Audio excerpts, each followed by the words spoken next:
स्वागत करतोय संजय गुरव यांचं आणि यांचं स्वागत करण्याची विनंती मी विजय शिंदे यांना विनंती करतो की त्यांनी कृपया व्यासपीठावरती यायचं आणि स्वागताध्यक्ष हरेश जाधव.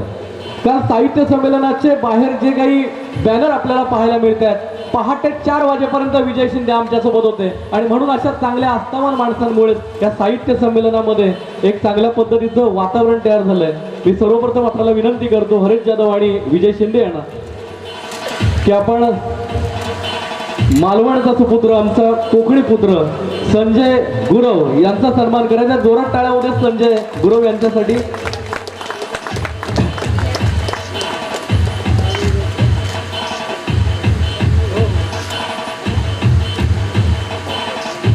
पुढील सन्मान आपण करतो आहोत बंडू अंधरे यांचा आणि मी विजयराज बोधनकर यांना विनंती करतो आणि यशवंत बाईक यांना विनंती करतो की आपण कृपया त्यांचा सन्मान करायचा आहे.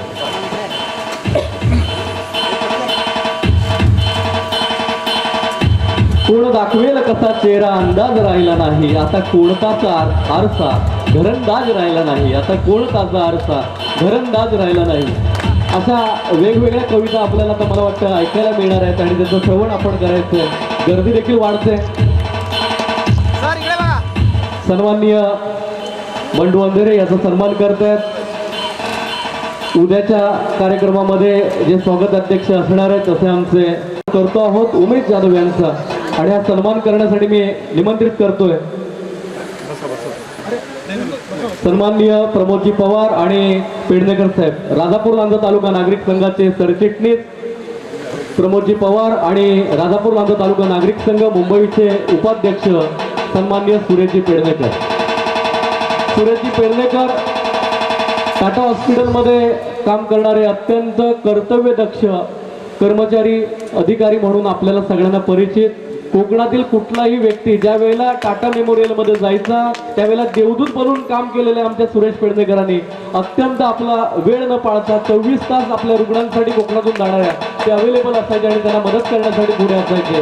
राजापूर लांजा तालुका नागरिक संघामध्ये अशी व्रतस्थ 60-70 ओलांडलेली तरुण उमद्या मनाची माणसं आहेत म्हणून हा मराठीचा जागर आम्ही आपल्या समोर समर्थपणे करतो.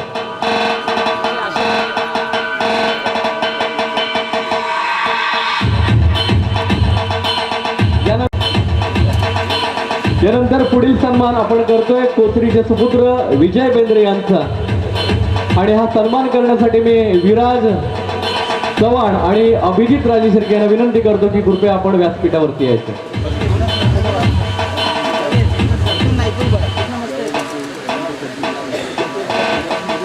प्रदीप क्षीरसागरांची कविता त्यांचं होईपर्यंत मला आपणासमोर सादर करायचंय.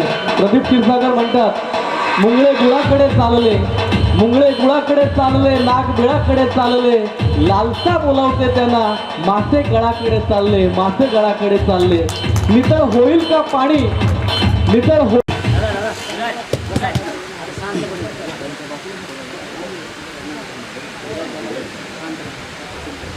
सर्वांना सस्नेह नमस्कार. मागे आवाज नीट येतोय.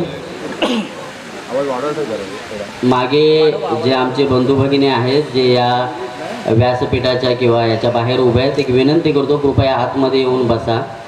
एवढी छान व्यवस्था मला वाटतं एखाद्या ग्रामीण ठिकाणी व्हावी ती करावी. याच्यासाठी पहिल्यांदा कार्यक्रम सुरू करण्याच्या अगोदर आमच्या चौघांकडूनही तुम्हाला मानाचा मुजरा आणि 21 तोफांची सलामी. आम्ही सगळेही चॅनेलवर इतर आपापल्या प्रोफेशनल कार्यक्रम करतो. मी काय फार लांबचा नाही तसा म्हटला तसं तुमचा आणि गाव म्हणजे सीमच सीमा नाही. इथं पाचलाच्या बाजूस माझा गाव बाईक आहे. 2-3 मिनटं फक्त बोलणार आहे कारण रात्रीचे 10 वाजून 10 मिनटं झालीत माझ्या घड्याळाप्रमाणे. साहेब माझ्या घड्याळाप्रमाणे म्हटलं मी बरं 12 मिनिट. मला माहीत होतं तुम्ही काहीतरी बोलणार. माझ्या घड्याळाप्रमाणे 10 वाजून 10 मिनटं झाली आणि लय महत्त्वाची वेळ असते आणि या वेळेला एवढ्या रात्री ज्या पद्धतीनं आमच्या कोकणातल्या रसिक मायबाप या कार्यक्रमाला बसलेत म्हणून पुन्हा एकदा आयोजकांना काळजातून आभार आणि पुन्हा एकदा 21 तोफांची सलामी. राजापूर लांजा तालुका नागरिक संघ मुंबई आणि ग्रुप ग्रामपंचायत शिपोशी यांच्या संयुक्त विद्यमाने 9वे ग्रामीण मराठी साहित्य संमेलन माननीय अध्यक्ष श्री सुभाष लाडसर सर शब्द तर नाहीच आणि आम्हाला जर तुमच्याकडून काय शिकायचं असेल तर ही जी तुमची ऊर्जा आहे ना तेवढी देता आली तर आम्हाला दत्तक द्या. सन्माननीय दीपक नागवेकर सर तुमच्याच या गावचे सुपुत्र, सन्माननीय विजय हरकर सर, सर्वच सन्माननीय. माझ्याकडे तेवढा वेळ नाही की मी सगळ्यांची नावं घेऊ शकतो कारण माझ्या अंदाजानं 8:30ला कार्यक्रम सुरू होणार होता, साधारण 10 वाजून गेलेत. भारतीय वेळेनुसार आपण बरोबर आहोत त्यामुळे आम्हीही जरा धावत जाणार आहोत कारण नंतर एक पुन्हा कार्यक्रम आहे. आणि आमचा खास जीवाभावाचा मित्र आमचा विराज चव्हाण तो म्हणला होता माझं नाव घेऊ नको. मी म्हटलं घेतल्याशिवाय मी राहतच नाही कारण त्यानं बोलवलं आहे आम्हाला, तुमच्यामुळेच बोलवलं आहे खरं. पण पुन्हा एकदा तुमचे आभार की एवढं गोड लेकरू महाराष्ट्राच्या साहित्याला तुम्ही दिलं. वाटूळ गावचे आभार. आणि नुसतं गावात जन्माला येऊन होत नाही साहेब, सांभाळावं लागतं. ते तुमच्या या संघानं सांभाळलं म्हणून पुन्हा एकदा आभार. नीटनेटकं खरं तर खूप बोलायचं आणि खूप लिहिलं होतं. मी असं डायरीत बघून लिहित नाही म्हणजे वाचत नाही, माझा पाठ असतं. पण आता तेवढा वेळ नाही माझ्याकडे की मी लिहिलेलं सगळं वाचेन म्हणून मोजकं बोलतो. आम्ही जर या संमेलनातून काही शिकलो असेल आज तर नीटनेटकं नियोजन, अखंड अविरत राबणारे असंख्य हात, गावचा एकोपा, स्वच्छता, आदर्श गाव इतर गावांनी साहित्य संमेलन किंवा कोणताही इतर कार्यक्रम राबवायचा असेल तर ती प्रेरणा इथून घेऊन जावी हे माझ्या काळजातून सांगतो. काय होतं आहे आपल्याकडे, तुम्ही कोकणातले आम्ही कोकणातला, मगाशी एक आमचे जावई होते ते बहुतेक विदर्भातले असावेत, आमचे बोधनकर सर. तर आपल्या कोकणात शिमगा जोरात होतो, गणपती जोरात होतो, ऑर्केस्ट्रा पण जोरात होतो, कलापथक जोरात होतं. साहेब असं संमेलन कधीच नाही जोरात होत. हे करायला खूप धाडस लागतं, खूप मेहनत लागते आणि ते अशी बंद मुठ्ठीनं खूप एकत्र सांभाळावी लागते. आम्ही आमच्या संस्था सांभाळतो, छोटं मोठं काम करतो जे झेपेल ते. त्यामुळे मला माहीत आहे की सामाजिक क्षेत्रात कसं कोणाकोणाला सांभाळून घ्यावं लागतं. 2 ओळी म्हणतो आणि मग थांबतो. निर्मात्याला सुखाच्या वेळी डोळ्यात दिसलेलं, निर्मात्याला सृष्टीच्या निर्मात्याला सुखाच्या वेळी डोळ्यात दिसलेलं, सह्याद्रीच्या हिरव्यागार कुशीत वसलेलं, उभ्या महाराष्ट्राच्या हृदयात आढळ स्थानी बसलेलं, तुमचं माझं जीवापार प्रेम असलेलं एकच नाव म्हणजे कोकण, कोकण आणि कोकण. आणि या कोकणातलं एक तुमचं सुंदर गाव, या गावात आम्हाला निमंत्रित केलं त्यामुळे पुन्हा एकदा आभार मानतो. आम्ही वेळ घेणार नाही, सगळ्यांच्या ओळखी करून दिलेल्या आहेत. मी विनंती करतो आमचा कवी मित्र बंडू अंधेरे याला की मित्रा कर सुरू.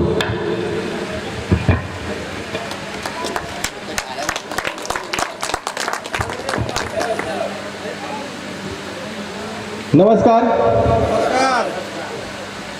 ज्या खाली खुर्च्या आहेत इकडे येऊन बसलं तर बरं होईल. विनंती आहे सगळ्यांना.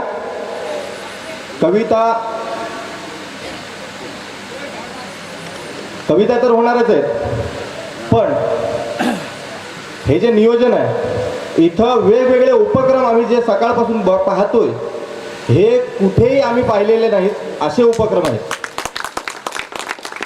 वाखाणण्याजोगं काम आहे हे. आणि जसं आमच्या गुरव सरांनी सांगितलं की इथून कुठलं जर आदर्श घेऊन जायचं असेल तर हे घेऊन जावं. प्रत्येक संमेलनात हे असावं, निसर्गाची जोपासना व्हावी आणि असे संमेलन होत राहावेत. त्याच्यासाठी खूप हात आहेत इथं जे करते आहेत.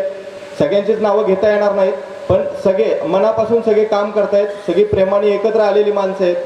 गावखेड्यात कार्यक्रम करायचं किंवा गावखेड्यात कवितांचं कार्यक्रम करायचं म्हटल्यावरती खूप दडपण असतं. आम्हालाही तसं आहे आणि सगळ्यांच्या चेहऱ्यावरती दिसत असेल ते की इथं काय सादर करायचं असं आम्हाला वाटत होतं. पण आता जसं तुम्ही प्रतिसाद देताय तसं आम्हाला वाटत नाही की काही अवघड जाईल. तर आपण सुरू करूया. जशी प्रेमाची माणसं म्हटलं तसं एक शेर सांगतो तुम्हाला. शेर म्हणजे गझलेचा एक प्रकार असतो, त्याच्यातले शेर असतात काही. गझलेमध्ये साधारण खूप सांगत बसत नाही. मला वाटतं चांगले जाणकार लोक आहेत, ऐकणारे जे योग्य ठिकाणी दादही देत आहेत, टाळ्या वाजवत आहेत. तरी टाळ्या कमी पडत असतील तर अजून झाल्या पाहिजेत. जिथं जिथं तुम्हाला वाटेल तिथं बिंदास टाळ द्या, घाबरू नका कोणालाही. प्रेमाचा विषय असला किंवा कुठलाही असला तरी बिंदास दाद द्या. इथं कुणी आजूबाजूला असेल चर्चा करू नका, बिंदास दाद द्या, मन मोकळे. कवी लोक मन मोकळे सुटलेले असतात, त्यांना फक्त प्रतिसाद द्या. सुरू करूया का? ठेवली आहे मनाच्या आत प्रेमाने, ठेवली आहे मनाच्या आत प्रेमाने, मानसे सांभाळणारी जात प्रेमाने. मला वाटतं योग्य ठिकाणी दाद देताय तुम्ही. ठेवली आहे मनाच्या आत प्रेमाने, मानसे सांभाळणारी जात प्रेमाने. आणि जेवढा करशील माझा, जेवढा करशील माझा द्वेष हृदयातून, जेवढा करशील माझा द्वेष हृदयातून, तेवढा राहील तुझ्या लक्षात प्रेमाने. प्रेमाकडे येऊ की आणखी काय ऐकायचंय? वाजते आहे जणू, वाजते आहे हृदय माझे जणू पैंजण. वाजते, आम्ही प्रेमावरती बिंदास बोलतो, तुम्ही बोललं पाहिजेत. मला इथं एकही कवी दिसला नाही. बघा, प्रेमापासून सुरुवात करा, तुमची कविता जबरदस्त जाणार. बिंदास बोला, बोलायला लाजायचं नाही. कवीला लाज नसते, माज नसते, काही नसते. वाजते आहे हृदय माझे जणू पैंजण,